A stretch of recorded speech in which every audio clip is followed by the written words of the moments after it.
शुरू। Application of hypnosis.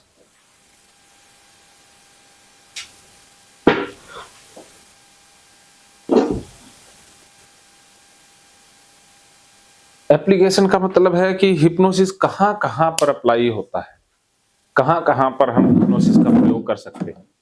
वैसे hypnosis तो हर जगह प्रयोग होता है, कहीं कम तो कहीं ज्यादा। रिजल्ट सारी जगह ही आएंगे, लेकिन कहीं पर कम आएंगे, कहीं पर ज्यादा आएंगे। तो इसमें साइकोलॉजिकल बीमारियों की हम बात करें तो साइकोलॉजिकल बीमारियों को वैसे तो मोटे तौर पर दो ग्रुप में बांटा गया है, साइकोसिस और न्यूरोसिस। डिसऑर्डर की बात करते हैं, उसमें बहुत सारे आ जाते हैं। इसमें न्यूरोसिस, साइकोसिस एंड न्यूरोसिस। जो न्यूरोसिस हैं, ग्रुप की बीमारियां हैं, उन पर सबसे ज्यादा रिजल्ट आएगा। न्यूरोसिस ग्रुप की कौन सी बीमारियां हैं? जो हमारी सोच से उत्पन्न होती है, अर्थात जिसके पीछे हमारा बिलीफ जिम्मेदार होता है, अर्थात हमारे विचार जिस बीमारी के लिए जिम्मेदार हों, वो न्यूरोसिस ग्रुप की आती है। जैसे चिंता रोग है, एंजाइटी डिसऑर्डर है। चिंता रोग के अंदर बहुत से रोग आते हैं, जैसे फोबियाज हैं। जितने भी फोबियाज हैं, इसमें फोबिया सबसे ज्यादा जो रिजल्ट आएगा वो फोबिया पर आएगा। फोबिया तो हजारों तरह का हो सकता है। फोबिया जानते हैं ना? Application of hypnosis. हिप्नोसिस का प्रयोग कहां कहां होता है, कौन कौन सी बीमारियां हैं, वो हम जान रहे हैं। तो सबसे पहले जो साइकोलॉजिकल डिसऑर्डर है, उनको दो हिस्सों में बांटा जाता है मोटे तौर पर, साइकोसिस और न्यूरोसिस। साइकोसिस वो बीमारियां होती हैं जिनमें केमिकल जिम्मेदार होते हैं, जो केमिकल इम्बैलेंस के कारण पैदा होती हैं। इस शरीर के अंदर बहुत सारे केमिकल हैं, तो किसी केमिकल के कम ज्यादा होने से वो बीमारियां पैदा हो जाती हैं। जैसे बाइपोलर डिसऑर्डर है, स्किज़ोफ्रेनिया है, और कुछ डिसऑर्डर हैं जो हमारे सोचने से नहीं हुई है, हमारी जो बिलीफ प्रणाली है उससे पैदा नहीं हुई है, केमिकल से हो गई है ना। केमिकल कम ज्यादा हो गए, शारीरिक कारण कह सकते हो, केमिकल लोचा बोलते हैं उसे।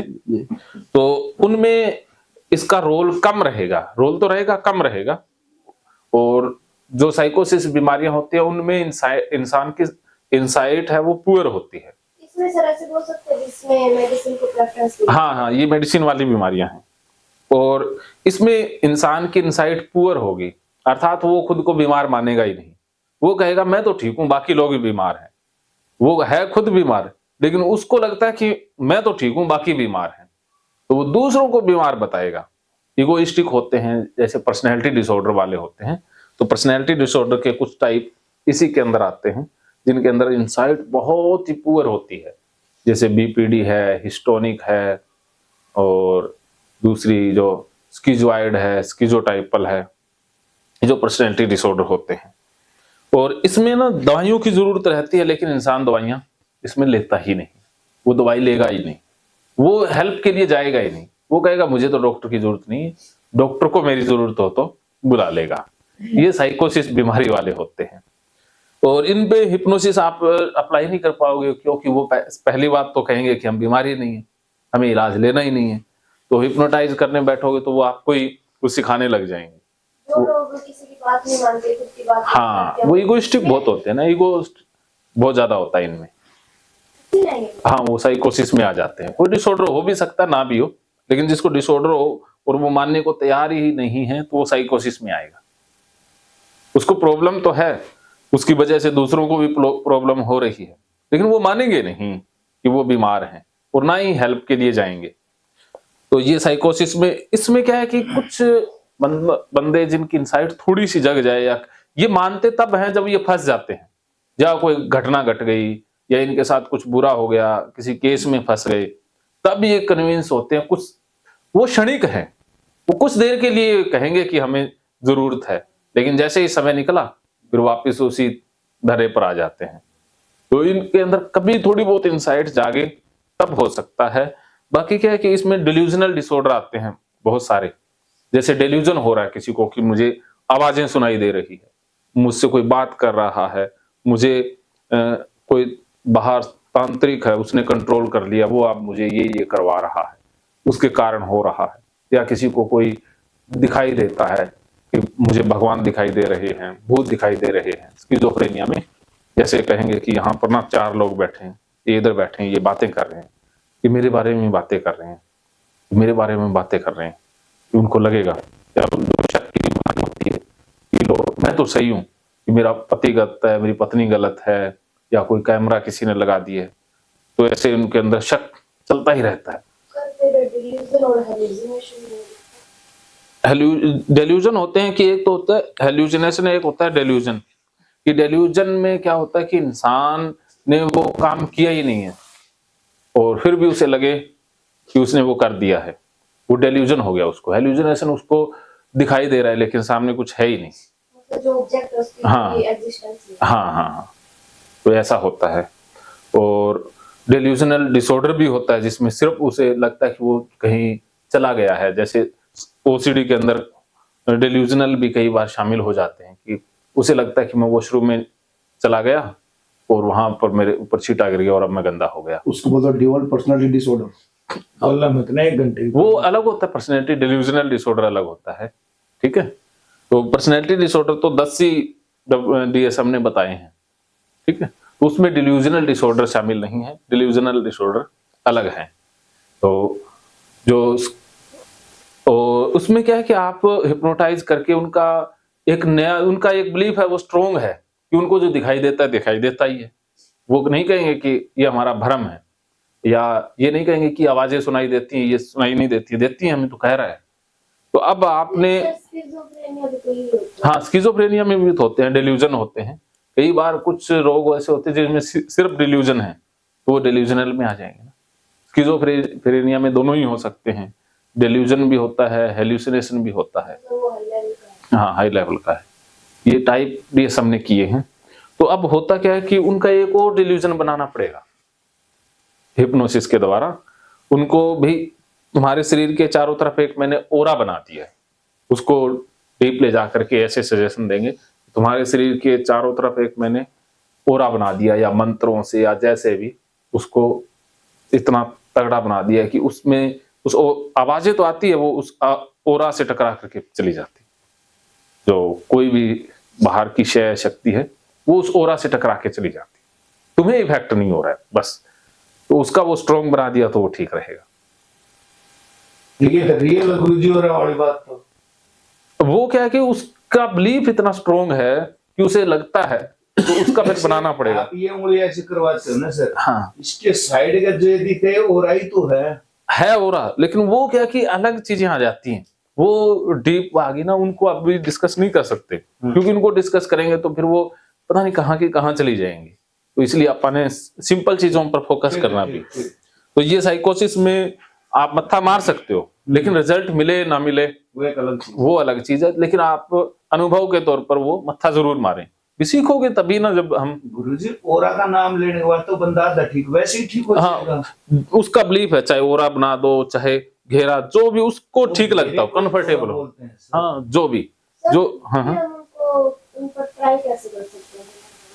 वो कई बार क्या होता है कि कोई कन्विंस हो ही जाता है, जैसे उसके साथ बातचीत की लंबी बातचीत चलती है नहीं, इस चीज का तो मैं बता दूंगा सर। हाँ, वो कई बार ना उसका बिलीफ है, जैसे कोई जैसे उसको बात सुन लिया आपने, क्योंकि उनको उसकी बात सुनने वाले नहीं मिलते ना, वो आपको अपनी, जैसे ये साहब हैं, इनको आपने 2-3 घंटे सुन लिया, 4-5 घंटे 10 घंटे, क्योंकि सुनने के तो पैसे मिल रहे हैं ना। तो अपन ने कुछ कहा ही नहीं, लास्ट में वो कह देते हैं कई बार कि मेरे को ना ये चीज कई बार लगती है, तो तब आप वो मौका देख करके कर सकते हो।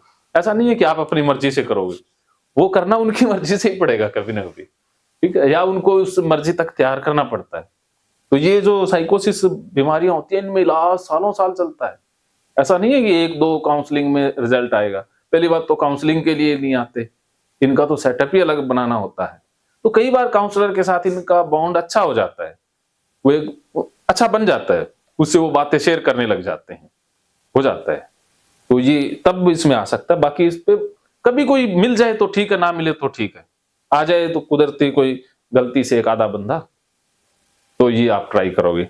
ज्यादा काम रहेगा अपना न्यूरोसिस पर, ठीक है। न्यूरोसिस पे हिप्नोसिस का प्रयोग करना है।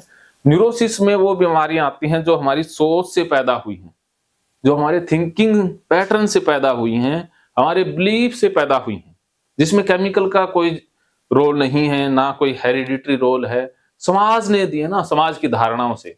जैसे अब किसी इंसान को वीर्य गंदा लगता है या किसी महिला को पीरियड का ब्लड गंदा लगता है, तो वो सोच से रिलेटेड समस्या है ना। या किसी को गंदगी लगती है, टॉयलेट पोटी शूशू गंदा लगता है, या किसी को डर लगता है कुत्ते से, बिल्ली से, मकड़ी से, कॉकरोच से, अंधेरे से, पानी से, किसी से। तो ये बात आपने बताई सभी के लिए होती है। मान लीजिए हम बैठे हैं, सबके लिए एकदम पड़ जाए। हाँ ना, आप काम की बात है, सुन लो। हाँ तो ये जो पूछ रहे हैं वो कॉमन एक होता है, वो इसमें आएगा अभी। एक होता है फोबिया, एक होता है डर। उसमें क्या अंतर है वो अभी समझोगे। तो अब देखो, ये जो बीमारियां होती हैं ये न्यूरोसिस ग्रुप की होती है, और इसमें इनसाइट स्ट्रोंग होती है। सामने वाले बंदे को पता होता है कि मैं बीमार हूं और मुझे हेल्प की जरूरत है। ये खुद आएंगे चल करके इलाज के लिए, या आपके पास आएंगे। हाँ सर, इसमें जो मेडिसिन होती है, जो गोलियां, वो सहयोग नहीं होती? इसमें नहीं होती न्यूरोसिस में, इसमें होती है साइकोसिस में। साइकोसिस में मेडिसिन की जरूरत रहेगी, मेडिसिन लेनी होगी, लेकिन ये खाएंगे नहीं। ये मेडिसिन को फेंक देंगे, या डॉक्टर के पास तो जाएंगे नहीं। डॉक्टर को ही कहेंगे कि भाई तुझे कोई जरूरत हो तो हम ला देंगे, थूक देंगे 10 मिनट बाद, 5 मिनट बाद। हाँ, तो इनको चुपके से देनी पड़ती है, पानी पूनी में या खाने में, ऐसी दवाइयां होती लिक्विड में। हाँ, कैसे भी हो, तो वो अपना फील्ड नहीं है ना दवाइयों का, इसलिए हम उस पर जाएंगे ही नहीं। तो न्यूरोसिस वाले को दवाइयों की जरूरत नहीं होती, लेकिन ये दवाइयां सबसे ज्यादा खाते हैं। जिनको दवाई की जरूरत नहीं वो तो दवाई खाएंगे, और जिनको दवाई की जरूरत है वो खाते नहीं। तो ये इस फील्ड के साथ विडंबना होती है। दवाई खाते हैं जो ज्यादा इस फील्ड वाले, हाँ। तो फिर इनका केमिकल इनबैलेंस हो जाएगा बॉडी का। वो खराब तो करती है, फैट बढ़ता है उनका। हाँ, फैट भी बढ़ेगा, क्रिएटिविटी भी नष्ट हो जाएगी, माइंड पे असर डालेगा। हाँ, माइंड भी खराब होगा। वो तो है ही है, लेकिन वो फिर इतनी अवेयरनेस नहीं है, खत्म हो जाती है उनकी। और सब कुछ होता है। वो अपन दवाइयों के साइड इफेक्ट पे एक बार बात नहीं करेंगे। तो ये जो होता है, इसमें बंदा खुद चल के आता है, अप्रोच करेगा, वो आपकी बात भी मानेगा, उस पर काम भी करेगा। बस उसको एक हेल्प की जरूरत होती है, दिशा की जरूरत होती है। सर वो मेडिसिन हाई डोज की कमी देते हैं शायद, क्योंकि वो तो इसलिए देते हैं कि काउंसलिंग में उनको हेल्प मिल जाए। नहीं, वो क्या है कि काउंसलिंग जो साइकेट्री होते हैं ना, उनको काउंसलिंग से थोड़ा सा अलग उनका सोचना होता है। उनको वो काउंसलिंग इसलिए करवाते हैं ताकि वो दवाइयां लगातार खाते रहें। दवाइयों को लेने के लिए वो काउंसलिंग करवाते हैं, और वो काउंसलिंग भी अगर काउंसलिंग भी करवाएं तो काउंसलिंग से ठीक हो जाएगा, तो उनका दवाई का काम तो कम हो जाएगा या बंद हो जाएगा। तो साइकेट्री जो लालची होगा, अच्छा साइकेट्री होगा, वो चाहता है यार बंदा ठीक हो जाए, फिर इसका पीछा छूट जाए, तो वो नहीं चाहेगा। मेडिकल वाले नहीं चाहते। हाँ, मेडिकल वो कितना पैसा जुड़ा होता है ना, वो चाहेंगे कि ये बंदा सारी उम्र चलता रहे। और साइकेट्री के पेशेंट है वो उम्र तक चलते रहते हैं, और वो कभी भी बंद नहीं होने देंगे मेडिसिन। शुगर वाले का भी तो यही हाल है सर। हाँ, तो इसलिए अब काउंसलिंग थेरेपी आपने दे दी, आप तो ठीक कर दोगे, तो दवाई कौन खरीदेगा? तो वो काउंसलिंग को तो लाइक करेंगे नहीं। तो इसलिए जो मेडिकल प्रोफेशन वाले होते हैं वो काउंसलिंग को, साइकोलॉजी को इतना पसंद नहीं करते हैं। वो तो WHO की गाइडलाइन है, इसलिए वो हॉस्पिटल में काउंसलर रखते हैं, लेकिन वो तो बस खाना पूर्ति के लिए, और वो वही रखेंगे जो स्किलफुल नहीं है और उसने ज्ञान नहीं है, उसको रखेंगे, ताकि अगर ज्ञान है तो फिर वो ठीक कर देगा ना। उसको ज्यादा इलाज नहीं करने देंगे, या उसके पास जाएगा भी नहीं सर। ज्ञान वाला पहली बात जाएगा नहीं, और वो रखेंगे भी नहीं। उनको भी बंदा चाहिए ना, जिसको अनट्रेंड है या वो कम पैसे में मिल जाएगा, वो साथ में उसकी बात भी मानेगा। नहीं तो वो ज्ञानी होगा, वो तो इनकी तरह फाचर ठोकेगा ना। फाचर ठोकेगा तो कैसे काम बनेगा ना। हम तो भी स्मार्ट जाते हैं सर। तो ये देखिएगा, तो ये जो बीमारियां हैं वो न्यूरोसिस ग्रुप की है, समझ गए? इन पर हिप्नोसिस असर करेगा। अब इसमें कौन कौन सी बीमारियां हैं वो हम ले लेते हैं। तो सबसे पहले फोबिया जाता है। फोबिया है इर्रेशनल फियर। डर दो प्रकार का होता है, एक तो अतार्किक, एक तार्किक डर। एक रियल डर, एक फेक डर। जैसे स्नेक फोबिया की हम बात करें, ओडियो ऐसा फोबिया नाम है इसका साइकोलॉजी भाषा में, वो मेरे को भी पूरा याद नहीं, तो स्नेक फोबिया ही ज्यादातर बोल देते हैं। तो स्नेक फोबिया होगा, उसको सांप से डर लगेगा। अब आपके मन में आएगा कि सांप से तो सारे ही डरते हैं। अब देखिए, सांप अगर कमरे में आ जाए तो आप भागोगे, चिल्लाओगे, या कोई किधर से ही भागेगा, तो ये तो नॉर्मल है, सारे ही ऐसा करेंगे। ये तो डर है, ये फोबिया नहीं है। दैट्स नॉट ए फोबिया, ये तो एक डर है। अब जैसे ही सांप चला गया तो आप बैठ जाओगे कि हाँ ठीक है, वो नॉर्मल हो गया। लेकिन जिसको स्नेक फोबिया होगा उसका व्यवहार अलग होगा। वो 24 घंटे सांप की दिक्कत। हाँ, वो क्या करेगा, वो कमरे में आएगा ना, तो पहले तो देखेगा कुर्सी के नीचे नहीं है, ये जैसे जगह है, तो यहाँ देखेगा कि सांप तो नहीं घुसा है, इसके नीचे किताबें उठा उठा के देखेगा, सारा देख लेगा, आधा पौना घंटा लगा के अलमारी में देखेगा, यहाँ भी हो सकता है, पर्दे में छुपाओ, फिर बैठेगा। फिर बाद में जूते पहनेगा तो पहले जूते को ऐसे करेगा, जूते में तो ना घुस गया हो, तो जूते को झटकाएगा, यहाँ आ गया था। वो पहले कुर्सी को कभी उठा ले, यहाँ तो सारा उसने कदम चका लगा दिया।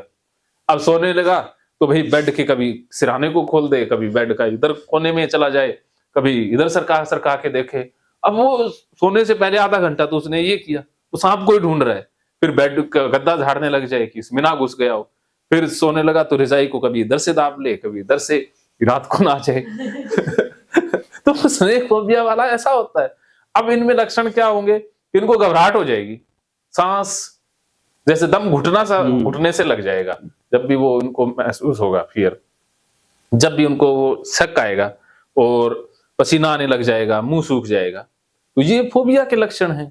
तो ये फोबिया है। जाग भी तो आ जाएंगे सर उसको, फिर जाग क्या कि वो जैसे ही जाग आए फिर उसको रजाई को इधर उधर से फिर वही चेकिंग का काम शुरू हो जाएगा। झाग फीट में आता है। ठीक है, तो ये सांप का फोबिया होगा। ऐसे हजारों फोबियाज हैं। जिसको मकड़ी से डर लगता है वो देखता रहेगा मकड़ी कहाँ है, मकड़ी गिर जाए तो फिर उनका बुरा हाल हो जाता है। जिसको छिपकली से डर है वो कमरे में आते ही छिपकली को ढूंढेंगे, छिपकली दिख गई तो बस पूरा फोकस छिपकली पे, कहाँ जा रही है कहाँ ना जा रही है।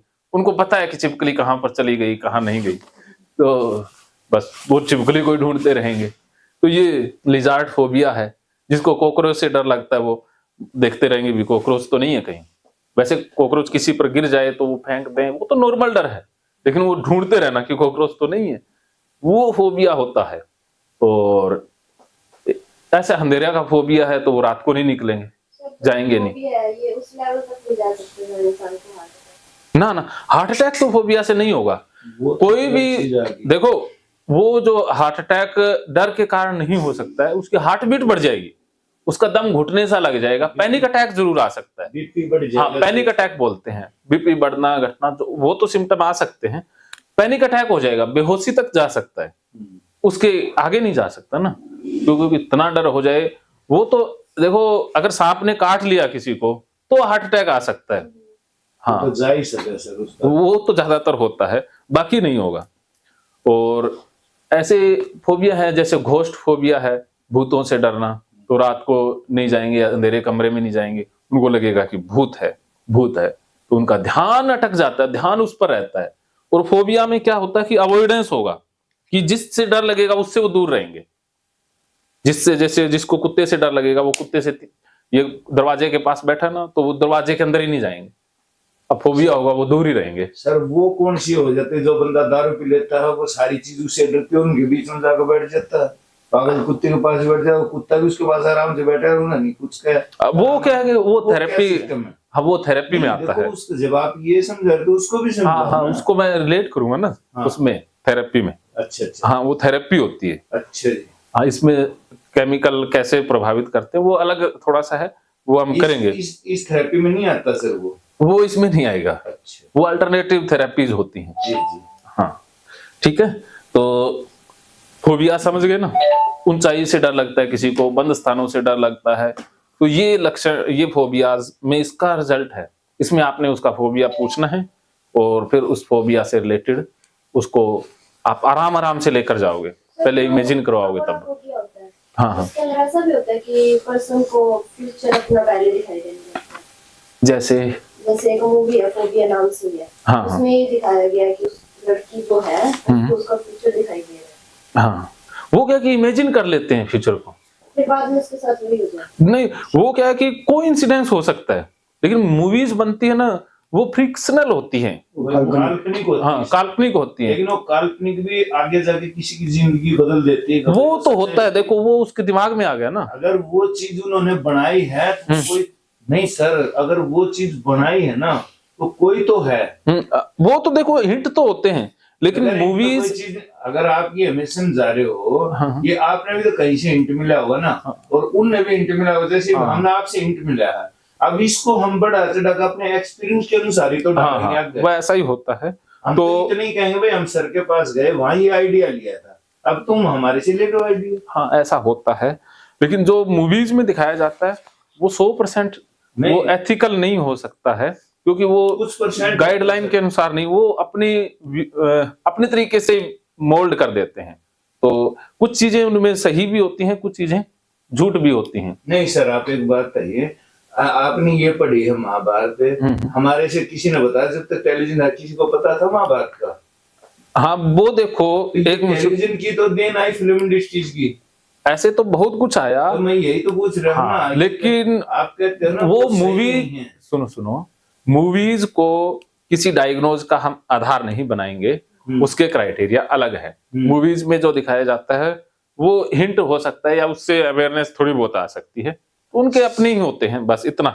हाँ, तो फोबियाज का आप समझ गए। तो फोबियाज का जो इलाज है वो हिप्नोथेरेपी से बहुत ही अच्छी तरीके से होता है और पूरा हो जाता है। कितने एक दो सेशन, कितने समय में ठीक होता है फोबिया वाला? फोबिया 1-2 सेशन, 1-2 सेशन बहुत फिर इसका है। खाने का परहेज वगैरह ना खाने का, देखो ये जो मानसिक रोग है ना, हाँ। इनमें डाइट का रोल बहुत कम होता है।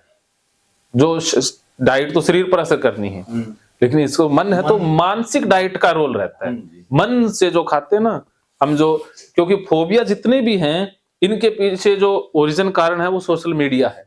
हमने सुना सुनाया है, सुनी सुनाई बातें हैं, बचपन से जो सुनते आए हैं उसी से ही फोबिया पैदा होते तो हैं। हमारी चीजें बदलाव आ गई ना, बच्चा हाँ। पैदा तो उसको क्या पता तू क्या है। तो अलग अलग समाजों में, अलग अलग धर्मों में अलग अलग तरह के फोबियाज विकसित हो जाते हैं। जैसे किसी को किसी से डर लगता है, दूसरे धर्म वालों को उससे आपको जो चीजें अच्छी लगती है हो सकता है कि दूसरे धर्म वाले को वो चीजें अच्छी हों।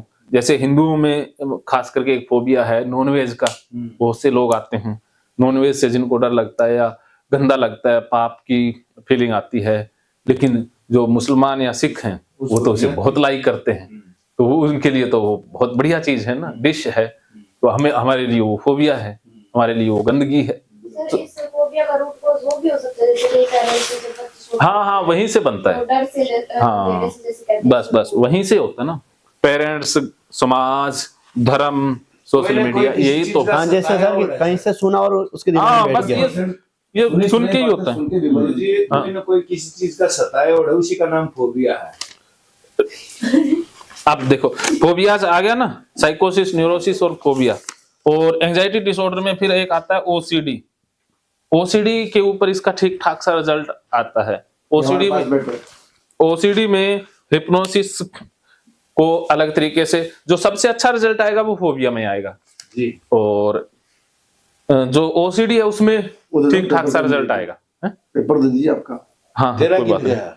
मैं तो सुना गया उसको अंदर बैग में। तो ठीक है, ओसीडी में इसकी जो है ना स्क्रिप्टिंग है वो अलग तरीके से करनी होगी, 2-3 प्रकार, वो आपको मैं बता दूंगा, ठीक है। नहीं, इसको क्यों बताओगे सर, अभी पूछेंगे अभी।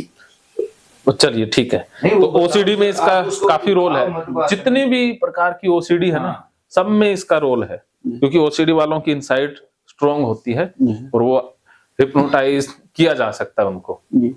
और उसके बाद आता है जो ये पैनिक अटैक है, जो ये भावना जी कह रही थी, पैनिक अटैक। ये उनको लगता रहता है कि उनको हार्ट अटैक हो जाएगा और वो मर जाएंगे, तो ऐसे लोग भीड़ में भी नहीं जाएंगे, अकेले नहीं निकलेंगे, और निकल गए कभी अकेले तो बस दवाई पास में रखेंगे, और गलती से ये निकल गए कभी तो घबराहट इनको हो जाएगी, हार्ट बीट बढ़ जाएगी, लगेगा कि अब मरे तो अब मरे आज पैनिक तो। आएगा सर। हाँ, पैनिक अटैक, तो इसमें इसका बहुत अच्छा रोल है। और इसमें जो फोबिया में एक डेथ एंजाइटी भी आती है, डेथ फोबिया, उसमें भी इसका बहुत अच्छा रोल है। और पैनिक अटैक के अलावा जो है BDD, बॉडी डिस्मॉर्फिक डिसऑर्डर, उसमें भी है। इसके साथ साथ जो इंसोमनिया है, जिनको नींद नहीं आती है, उनमें भी हिप्नोसिस का बहुत अच्छा, इंसोम्निया। हाँ, इंसोमनिया में भी रोल है। और भी बहुत सारी एंजाइटी ग्रुप की समस्याएं हैं। जो कन्वर्जन डिसऑर्डर है ना, एक कन्वर्जन डिसऑर्डर आपने सुना होगा। हाँ। उसमें क्या होता है कि लक्षण तो शारीरिक होंगे लेकिन कारण मानसिक होंगे। जैसे किसी की कमर दर्द करती है, किसी का सर दर्द करता है, तो सर दर्द के पीछे स्ट्रेस कारण है, मतलब स्ट्रेस और एंजाइटी कारण है ना। स्ट्रेस और एंजाइटी के कारण शरीर में सिम्टम पैदा हो गए। किसी के हाथ में दर्द है, किसी के दर्द बदलता रहता है, जैसे सोमेटोफोम, इस तरह सा एक डिसऑर्डर है जिसमें अलग अलग हिस्सों में दर्द होता है, लेकिन वो कभी दर्द कहीं हो गया, कभी कहीं हो गया। तो उसमें इसका बहुत अच्छा रिजल्ट आता है। सिर दर्द हो गया, कमर दर्द हो गया, और बहुत सारा जो सर सिर दर्द तो नेचुरली है, जैसे कमर दर्द वगैरह, हाथ दर्द वगैरह नेचुरल भी होता है, साइकोलॉजिकल भी होता है। इनका रिजल्ट होता है। उसमें क्या कि रिकवरी फास्ट हो जाती है, उसमें दवाइयों का असर है वो ज्यादा हो जाता है। हाँ, वो हीलिंग होता है, साइको हीलिंग होती है। उसमें क्या है कि स्क्रिप्ट अलग होगी, साइकिक हीलिंग बोलते हैं। उसमें हम कहते हैं कि अचेतन मन में वो पावर है, या तुम्हारी जो सेल्स हैं वो और ज्यादा एक्टिव हो रही हैं, वो और ज्यादा तुझे रिकवर कर रही हैं। उन सेल्स की इमेजिनेशन करवा ले सकते हैं इसके हाँ, हेल्प तो लेनी है। जो मेडिकल दवाई रोग है उनमें दवाई तो हेल्प लेनी ही लेनी है। जो ये पैनिक अटैक है, इसमें इंसान का बॉडी पर कंट्रोल नहीं रहता ना, बॉडी पर कंट्रोल नहीं रहेगा, वो फ्री माइंड रहता है, वो गिर भी सकता है, चक्कर भी आने लग जाता है। हाँ, फिर वो 15-10 मिनट बाद में नॉर्मल भी हो जाता है, अपने आप अपने आप ही हो वो जाएगा। क्या है, जो जैसे बेहोशी हालत में चला जाता है, वो बदबू वाला लितर सुंघाते हैं, वो ठीक हो जाता है। वो क्या है? वो एक वो दौरे का रोग होता है, हिस्टीरिया। वो क्या चीज? हिस्टीरिया? ये हाँ, हिस्टीरिया के दौरे में आता है वो। अच्छा। ठीक है, तो इसमें 2 प्रकार के दौरे होते हैं, एक मिर्गी का, एक हिस्टीरिया का। उनको अलग अलग डायग्नोज करेंगे हम।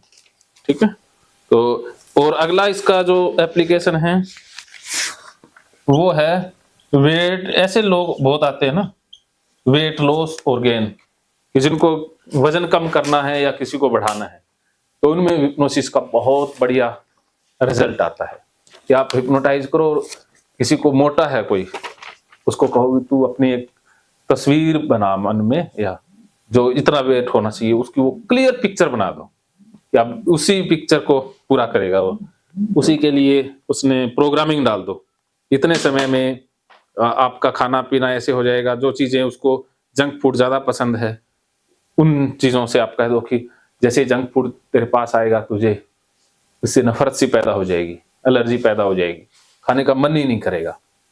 तो जो चीजों पर कंट्रोल नहीं कर पा रहा है ना, उस पर आप वो डाल सकते हो प्रोग्रामिंग, उसमें रिजल्ट आएगा। आवर्जन थेरेपी दी जा सकती है? आवर्जन थेरेपी भी दी जा सकती है, वो तो दी जा सकती है, लेकिन हिप्नोथेरेपी के द्वारा भी वो किया जा सकता है। और जो ईटिंग डिसऑर्डर है, एक नर्वोसा होता है जिसमें इंसान एक बुलिमिया, कौन सा, हाँ, तो एक में तो वो खाना भी नहीं, वो खाता भी नहीं, उल्टी कर देता है, वो पतले हो जाते हैं, उसमें भी इसका योगदान है। उसको ऐसा महसूस हो रहा है कि मेरी आदत पतली होती जा रही है।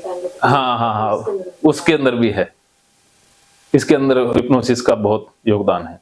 ये जो बिलीफ से, सोच से रिलेटेड है ना, जो रियल में ऐसा कुछ नहीं है लेकिन उसको लगता है, हाँ, तो उसमें हिप्नोसिस काम करेगा ही करेगा, तो बहुत बढ़िया रिजल्ट आएगा। ओसीडी के बारे में बताओ सर आप। बस सामने तो वही सुनना है शरीर। हाँ, ओसीडी के बारे में बताते हैं डिटेल से। सर ये तेरा पॉइंट पूरा कर लें, इसके बीच में ही सर सफर पूरा हो जाएगा, फिर हम चलो ओसीडी के बारे में पूरा बता दूंगा एक बार ये हो जाए। तो इसके अलावा बहुत सारी सेक्सुअल जो डिसऑर्डर होते हैं ना, चाहे मेल फीमेल, उसमें इसका बहुत बढ़िया रिजल्ट आता है। तो इसमें यही है कि कंफर्टेबल, या जो उसका इनमें सब बहुत सी दूरियां हो जाती दोनों में।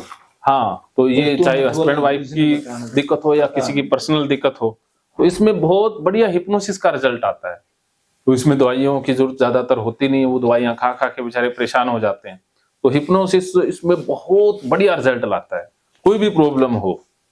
ठीक है, और हिस्टीरिया है, सेक्सुअल रिस्पॉन्स, हाँ, किसी भी प्रकार का हो, जैसे जो पैराफिलिया, पेडोफिलिया वो होता है, वो क्या कि वो थोड़ी सी अलग होती है, वो दूसरे प्रकार के डिसऑर्डर होते हैं ना। एक होती है सेक्सुअल प्रॉब्लम, समस्याएं, हाँ, जो मेडिकली वो ठीक हैं। वो क्या है कि उनके डिसऑर्डर केमिकल आधारित होते हैं, वो उनके अंदरूनी होते हैं, उनके वो जीन्स के अंदर ही होते हैं। नहीं सर, उसमें उसको न्यूरोथेरेपी से ठीक किया जा सकता है, वो अलग होता है। बैलेंस को उसको ठीक किया जा सकता है। वो तो अपा एक ही थेरेपी की बात कर रहे हैं ना, अपा हिप्नोसिस से बाहर नहीं जा सकते ना। सर, तो हर हमने तो ग्रुप बना के लेकर चलना ना, हमने सारी चीज सीख रखी ना है एक वो। समय में अब आप तो तीनों चीज उनमें क्या है, इसमें तीनों चीज मिक्स कर रहे हो आप। शांति रखो। रैकी भी कर रहे हो ना, ये भी मैं कर रहे हो, हिप्नोसिस से और बाहर नहीं जा रहा। नहीं, हमें तो वो बातें आ गई ना उसकी। वो आपने सीख रखा ना, आप मिक्स कर लेते हो। मैं तो एक ही चीज बता रहा हूँ, आप +2 कर देते हो। हाँ, तो जुड़ेंगे तो सारी चीजें एक ही है ना। वो अलग अलग उसका बेसिक किसी का अलग हो सकता है, किसी का कुछ अलग हो सकता है। आप जोड़ो मत, मैं जोड़ने का, मैं रेकी नहीं जानता इसलिए मैं जोड़ी नहीं ओसीडी पाऊंगा। बताओ, आप बात कर दूंगा। तो इसको मैं कंप्लीट करता हूँ। जो कंपल्शन सेक्सुअल बिहेवियर डिसऑर्डर होता है, वहाँ पे पहले मेडिसिन देखो उसमें काउंसलिंग जो कंपल्सिव होता है, उसमें जब मेडिसिन तब भी देनी है, कोई भी, जैसे आपके चाहे ओसीडी का हो, कैसा भी हो, जो कंपल्सन हो रहे हैं, जो उसका बिहेवियर है, अगर वो बिहेवियर ना करे तो उसको घबराहट, एंजाइटी इतनी बढ़ जाएगी कि वो कंट्रोल ही नहीं कर सकता, वो सोच ही नहीं सकता भी, उसका सीवियर लेवल का हो गया है, भी सीवियर है, और काउंसलिंग काम नहीं कर रही है, फोकस नहीं कर पा रहा है, तब आप मेडिसिन स्टार्ट करवाओ बस, इसके अलावा नहीं। मतलब सर मेडिसिन कौन सी होंगी सर फिर वो मेडिसिन वो साइकेट्री बताएगा। फिर आप भी तो सेक्रेटरी के हो सर। मैं से पूछूं, मैं से और हम अब